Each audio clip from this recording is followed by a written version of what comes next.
Maths chapter 1 સંખ્યા પરિચય. Last લેક્ચરમાં આપણે એકમ વિશે જાણ્યું, વજનનો એકમ અને અંતરનો એકમ. બાળમિત્રો, મેં તમને વજનના એકમનો દાખલો કીધો હતો કે તમે ઘરે કરજો, બરાબર. આપણે જે કોષ્ટક આપેલું હતું પ્રયત્ન કરો એમાં તમારે ગુણાકાર કરવાના હતા, બરાબર. હવે ત્યાર પછી ઉદાહરણ આપેલા છે, એમાં ઉદાહરણ 1 જુઓ, પેજ નંબર 15. બાળમિત્રો, એક ઉદાહરણ સમજાવી દઉં, પછી આપણે અંદાજ અને આસન મૂલ્ય વિશે આપણે ભણવાનું છે, બરાબર. હવે માની લો કે ઉદાહરણ 1 આપેલું છે, વર્ષ 1991માં સુંદરનગરની વસ્તી 2,35,471 હતી. વર્ષ 2001માં 72,958નો વધારો થયો. તો હવે આની વસ્તી કેટલી હશે? તો તમને ખ્યાલ જ છે કે ભાઈ, જો કોઈ વસ્તુ આપણી પાસે ઓલરેડી હોય અને બીજી વસ્તુ પાછી એમાં આવે તો આપણે એમાં ઉમેરો કરીએ છીએ, એટલે અહીંયા શું થશે? સરવાળો થશે. તો એ રીતે તમારે ઉદાહરણ કરવાનું છે. બાળમિત્રો, ખાસ ધ્યાન રાખજો, ગણિતમાં તમે જેટલી જાતે પ્રેક્ટિસ કરશો એટલો તમને ફાયદો છે, બરાબર. એટલે આવી રીતે પહેલાં તમારે ઉદાહરણ ગણી લેવાના છે અને ત્યાર પછી તમારે સ્વાધ્યાય પણ આપેલું છે 1.2, એ પણ ગણવાનું રહેશે, બરાબર. હવે સ્વાધ્યાય 1.2માં પણ તમારે સરવાળા, બાદબાકી, ગુણાકાર એવું તમારે કરવાનું આવે છે, તો એ તમે કરજો, બરાબર. હવે જોઈએ આપણે અંદાજ એટલે કે એસ્ટિમેશન. આપણે કોઈ પણ વસ્તુ છે એનો આપણે અંદાજ લગાવીએ છીએ, ગેસ કરીએ છીએ, બરાબર. હવે તમને એમ કીધું હોય કે ભાઈ મારે આજે ટીવી લેવા જવું છે, તો કે કયું લેવું છે? તો કે સોનીનું લેવું છે. હવે સોનીનું ટીવી લેવું છે તો તમારે કયું લેવું છે? કે એલસીડી લેવું છે કે પેલું સાદું લેવું છે? તો કે ભાઈ મારે તો એલસીડી લેવું છે.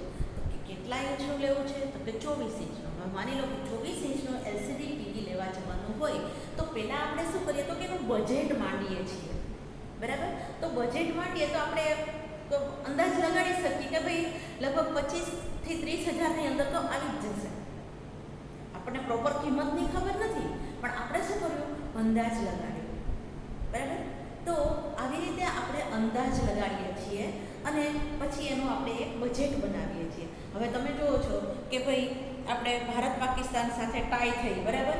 51,000 દર્શકોએ એ મેચ જોયું, બરાબર. 51,000 દર્શકો જે સ્ટેડિયમમાં બેઠા હતા એમણે જોયું અને 40 મિલિયન દર્શકોએ ઇન્ડિયામાં આ મેચ જોયું. 40 મિલિયન લોકોએ અહીંયા ઇન્ડિયામાં. હવે ત્યાં કોઈ પ્રોપર આ સંખ્યા ગણવા ગયા હોય નહીં, બરાબર. હવે સ્ટેડિયમમાં કીધું હોય કે 51,000 દર્શકોએ જોયું, તો જરૂરી નથી કે એમાં 51,000 લોકો બેઠા જ હોય, બરાબર. એમાં 51,000થી વધુ પણ હોઈ શકે અને 51,000થી ઓછા પણ હોઈ શકે. તો એવી જ રીતે કીધું કે ભાઈ ઇન્ડિયામાં આપણે ભારતમાં 40 મિલિયન લોકોએ જોયો, તો હવે કંઈ 40 મિલિયન લોકોની આપણે ગણતરી કરવા ન જોઈએ, બરાબર. પણ જે મેચ જોવાતો હોય ત્યાં અમુક આંકડા બોલતા હોય, બરાબર. તો એ આંકડાને લઈ અને કાં તો એ 40 મિલિયનથી આગળ હોય, કાં તો એ 40 મિલિયનથી પાછળ હોય, એટલે કાં તો વધુ પણ હોઈ શકે અને ઓછા પણ હોઈ શકે. તો આવી રીતે અંદાજ લગાવી અને કહેવામાં આવે છે, બરાબર. હવે તમને ખબર છે કે હમણાં તે પેલા પૂર આવ્યું કે પછી હોનારત થઈ, તો એ હોનારતોમાં અને પૂરમાં આપણને એમ કહે છે કે ભાઈ 50 લોકો તણાઈ ગયા અને પછી પેલા કે ત્યાં વાવાઝોડું આવ્યું તો ત્યાં 200 લોકો લાપતા છે. હવે 200 લોકો લાપતા છે તો એ આપણને ખબર નથી કે ભાઈ 200 એ 200 જ છે, તો એ 200થી વધારે હોઈ શકે, 200થી ઓછા હોઈ શકે. શું કામ? એને આપણે કેવી રીતે અંદાજ કાઢ્યો હતો? તો કે એ જે એરિયામાં વાવાઝોડું આવ્યું હતું ત્યાં લગભગ 300 જેટલા ઘર હતા. એ 300 જેટલા ઘરની અંદર કેટલા સભ્યો રહે છે આપણને નથી ખબર, બરાબર. માની લો કે 3 સભ્યો રહેતા હોય ને તો એ 900 તો હોય જ. તે આપણે અંદાજ લગાડીએ કે એક ઘરમાં 3 હોય, એવું નથી. એક ઘરમાં 3 હોય, એક ઘરમાં 5 પણ હોઈ શકે, બરાબર. તો એવી રીતે 900નો અંદાજ મૂકેલો હોય તો 900માંથી જે 700 લોકો છે એ લોકો તો બચી ગયા છે, તો એ બહાર આવી જ ગયા છે, બરાબર. પણ બાકીના જે 200 છે એનો આપણે અંદાજ મૂકી શકીએ કે અંદાજે 200 લોકો આસપાસ છે તે લોકો લાપતા છે. શું કામ? તો કે એના ફેમિલી મેમ્બર્સોએ ફરિયાદ કરી હોય કે ભાઈ મારા ઘરની આ વ્યક્તિ નથી, મારા ઘરની આ વ્યક્તિ નથી. એવી રીતે કરી અને એ લોકોએ જે ફરિયાદ કરી હોય એનું લિસ્ટ હોય, તેમાં માની લો કે 185 લોકો છે, તો આ લોકો શું કરે તો કે અંદાજે 200. હવે માની લો કે 205 લોકો છે, તો કે 200, અંદાજે 200 લોકો આવી રીતે એ લોકો અનુમાન લગાડી અને આપણને કહે છે. પણ મિત્રો, અંદાજ એટલે અનુમાન લગાડવું, સંખ્યાકીય રીતે ગણિતની અંદર છે તો આપણે સંખ્યાકીય અનુમાન લગાવીએ તે, બરાબર. પછી હવે આપણે જોઈએ કે અહીંયા અંદાજ આપણે ક્યારે કાઢીએ છીએ, બરાબર. હવે ઘરમાં માની લો કે આપણે એકાદી ઉજવણી કરવાની છે, બર્થડે આવ્યો છે, ભાઈ મારો બર્થડે છે તો ભાઈ મારે પાર્ટી કરવી છે, બરાબર. પાર્ટી કરવી છે તો તમે શું કરશો? હવે પાર્ટી કરીએ એટલે આપણે કેક લાવીએ ને પછી લોકોની પહેલાં સંખ્યા તો ગણવી પડે ને. હવે કેક લાવવાની છે તો ખર્ચનો પણ અંદાજ કાઢીએ, કેટલા લોકો આવશે એનો પણ આપણે અંદાજ કાઢીએ, બરાબર. તમારા ફ્રેન્ડ સર્કલ મિત્રો, આ તે બધા મિત્ર વર્તુળ, મમ્મી પપ્પાના ફ્રેન્ડ સર્કલ મિત્ર વર્તુળ એ લોકોને બોલાવવાના હોય તો એ બધા થઈને માની લો કે તમારે 200 જણાની ઉજવણી કરવાની છે, 200 જણાને તમારે બોલાવવાના છે, તો 200 જણાનો તમે શું કરશો તો કે પ્લેટ ગણશો પહેલાં જમાડવાની, બરાબર. 200 જણાની જમાડવાની પ્લેટ ગણશો એટલે એનો ખર્ચાનો અંદાજ માણશો. કેક છે તો કેક આપણે કેવડી લાવવાની, તો કે કિલો કેક લાવીએ તો બધાને ન થાય, બરાબર. હવે 200 જણા છે તો કમસે કમ 10 કિલોની તો કેક જોઈએ જ તે, તો તમારે આ રીતે તમારે એવો અંદાજ મૂકી અને તમે પછી ખર્ચનો અંદાજ કાઢો છો, બરાબર.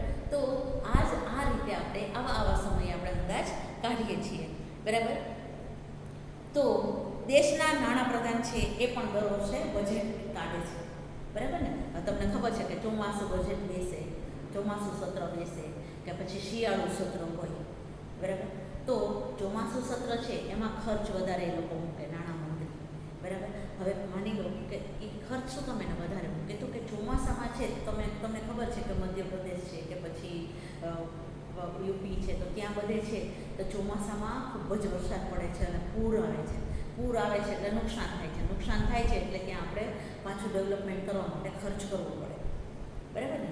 તો એ ચોમાસું સત્રનો છે તો એ નાણામંત્રી છે તેનું બજેટ બહાર પાડે છે કે અંદાજે આટલો ખર્ચો થાય, બરાબર. તો એવી જ રીતે શિયાળુ સત્ર છે તો શિયાળુ સત્રમાં શું હોય તો કે નવા પાક આવતા હોય તો નવા પાક કેવી રીતે પોતે માર્કેટવાળાને કેવી રીતે લેવાના છે, લોકો સુધી કેવી રીતે પહોંચાડવાના છે અને પછી એના માટેનો ખર્ચ શું છે, બરાબર. તો શિયાળામાં તો ઘણી જગ્યાએ હિમવર્ષાને એવું બધું થતું હોય તો એના પણ નુકસાનનો અંદાજ એ લોકો કાઢે છે, બરાબર. તો શિક્ષણ દરમિયાન હવે માની લો કે ચોમાસું સત્ર છે, શિયાળુ સત્ર છે, એ તો આપણે વાતાવરણના ભાગને લઈને આપણે નાણામંત્રીએ બજેટ કાઢ્યું, બરાબર. તો પછી હવે શિક્ષણ માટેનું બજેટ છે, બરાબર. તો ચોક્કસ આપણે જોઈએ કે દેશમાં શિક્ષણ માટે જરૂરી ખર્ચના અને જરૂરિયાત માટેના માત્ર સારો અંદાજ આપણે કાઢી શકવાનો છે, બરાબર, કાઢવાનો છે. એટલે નાણામંત્રી છે તો એ પણ વિચારે કે હવે મારા દેશમાં મારે શિક્ષણ માટે શું વ્યવસ્થા કરવાની છે, બરાબર.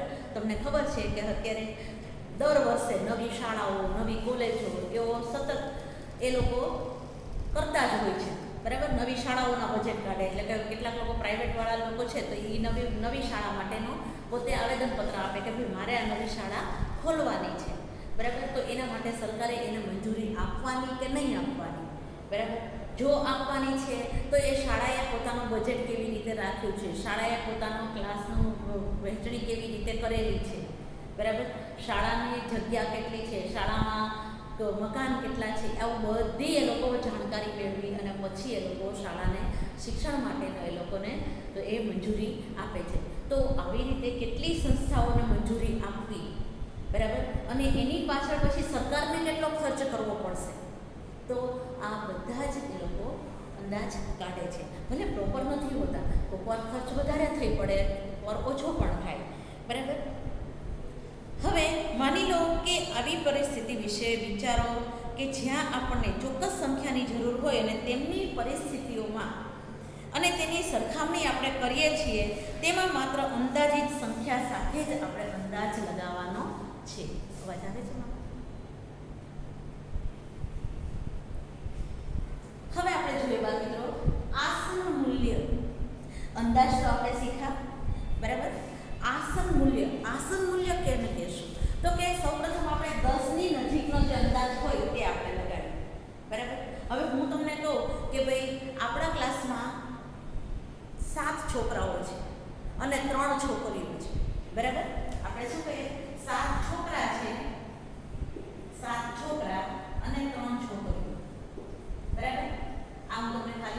ઉદાહરણ આપું છું.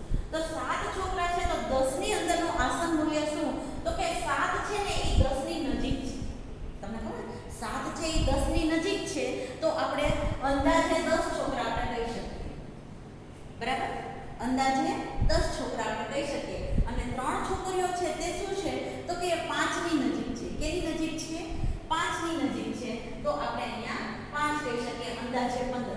પછી એ 15 થી ઓછા હોઈ શકે કે વધારે પણ હોઈ શકે, એક બે, પણ આ રીતે એનું આસન મૂલ્ય નક્કી થાય. બરાબર, અહીંયા આપણે જોઈએ કે ભાઈ આપણને ધજાઓ જો મૂકેલી છે કઈ કઈ સંખ્યા ઉપર? આપણે 259, 60, 61, 62, 63, 64, 65, 66, 67, 68, 69 અને 70. બરાબર, અહીંયા આપણે 200 પછી આપણે જે એકમ અને દશકના સ્થાન છે તે 1 થી 10 સુધી લીધેલા છે. બરાબર, 259 થી 270 સુધી આપણને લીધેલા છે. તો આપણે જોઈએ તો કે ભાઈ હવે આમાં પહેલો પ્રશ્ન એ થાય કે 260 ની નજીકની સંખ્યા કઈ છે? ધજા કઈ છે? 260 ની નજીક ધજા કઈ છે? તો કે 260 ની નજીક છે એ કઈ છે? 261 અને 263. આ બે ધજા છે એ ક્યાં છે? તો કે 260 ની નજીક છે. બરાબર, બે ધજા છે એ કેવી છે? 260 ની નજીક. એટલે આપણે કહી શકીએ ત્યાં બે ધજા છે. બરાબર, પછી એવી જ રીતે આપણે જોઈએ તો કે હવે 270 ની નજીક કઈ છે?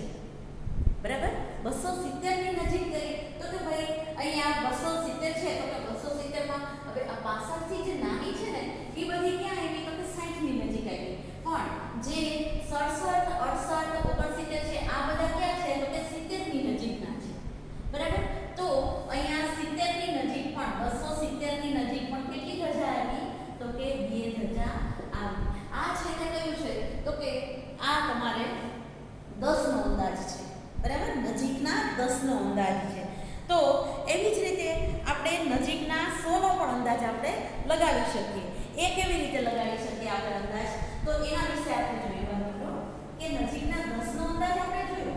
બરાબર, ઘણી વખત તમે જુઓ છો કે આપણે 0.5 જવાબ આવતો હોય ને, કેટલીક વખત દાખલામાં આપણે 0.5 કે 0.5 કે 0.7 એવી રીતે જવાબ આવતો હોય ને તો આપણે એને 1 કરી નાખીએ છીએ.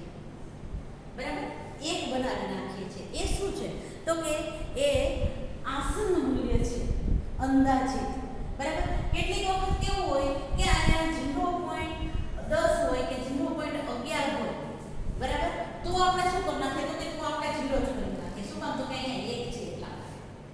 બરાબર, તો એને આપણે નથી એવું આપણે સમજીએ છીએ. પણ કેટલીક વખત કેવું થાય છે કે ભાઈ અમુક માની લો કે આપણે જોયું કે દવાની ટીકડીની ને બધી મિલીગ્રામમાં એ લોકોનું વજન હોય છે તો એને આપણે નકારી શકતા નથી. બરાબર, એમાં તો ચોક્કસ મૂલ્ય છે એમાં જોઈએ. એટલે આ તો છે તે જે આપણે સાર્વજનિક રીતે આપણે કોઈ વાસ્તવિક સંખ્યા આપણને ન મળતી હોય, ચોક્કસ સંખ્યા આપણને ન મળતી હોય ત્યારે એનો વાસ્તવિક મૂલ્ય જાણવા માટે આપણે અંદાજિત અથવા તો આસન મૂલ્યનો ઉપયોગ કરીએ છીએ. બરાબર, હવે આપણે જોઈએ તો કે 100 ના નજીકનો અંદાજ. બરાબર, હવે અહીંયા 841 આપણને આપેલા છે. જો મિત્રો પેજ નંબર 19 ઉપર. બરાબર, 841 આપેલા છે. પછી 2546 અને 168. બરાબર, આ રીતે આપણને આપેલા છે. બરાબર, હવે તમે જુઓ છો કે ભાઈ 841 છે તો એમાં 100 નું મૂલ્ય કેટલું છે? તો કે આપણે અહીંયા 800 મૂકી શકીએ. બરાબર, 100 નો અંદાજ આપણે કાઢીએ. બરાબર, શેનો અંદાજ કાઢવાનો છે? 100 નો. એટલે આપણે 100 નું સ્થાન જ જોવાનું. 100 અને એના પછી એકમ દશકનું સ્થાન આપણે જોવાનું. બરાબર, તો હવે 100 નો અંદાજ કાઢતા તો અહીંયા આપણે એકમ દશક જોઈએ તો અહીંયા કેટલા છે? 41. 50 થી નાની સંખ્યા છે. બરાબર, 50 થી નાની સંખ્યા છે તો આપણે એનું મૂલ્ય કાઢશું 800. બરાબર, પછી એવી રીતે અહીંયા 500 છે. 546 છે. અહીંયા એક 100 નું સ્થાન કિંમતમાં કયો કોણ છે? તો કે 5 છે. તો અહીંયા એનું મૂલ્ય કેટલું થયું? 500. પણ અહીંયા 46 એકમ દશક છે તો 46 નો આંક છે તે કેવો છે? 50 થી નાનો છે. તો અહીંયા પણ એનું આસન મૂલ્ય કેટલું થશે? 2000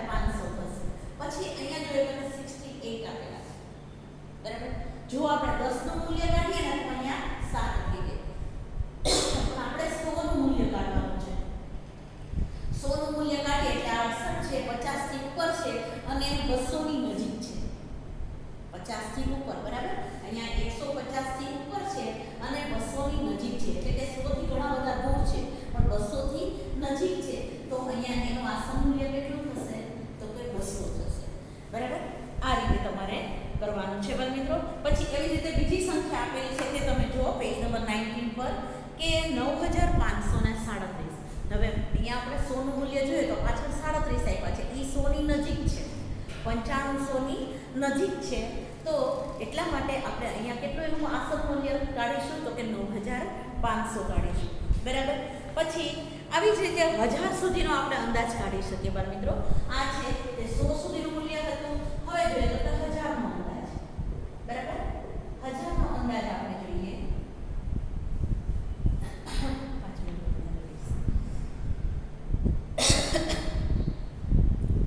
હવે 1000 નો અંદાજ આપણે જોઈએ તો કે 1 થી 499 સુધીની સંખ્યા છે તે 1000 કરતા 0 ની વધુ નજીક છે. 1 થી 499 સુધીની સંખ્યા હોય તે 0 ની નજીક કહેવાય. બરાબર, 1000 ની નજીક ન કહેવાય, 0 થી નજીક કહેવાય. અને એના આધારે આસન મૂલ્ય છે તે 501 થી 999 સુધીનું હોઈ શકે.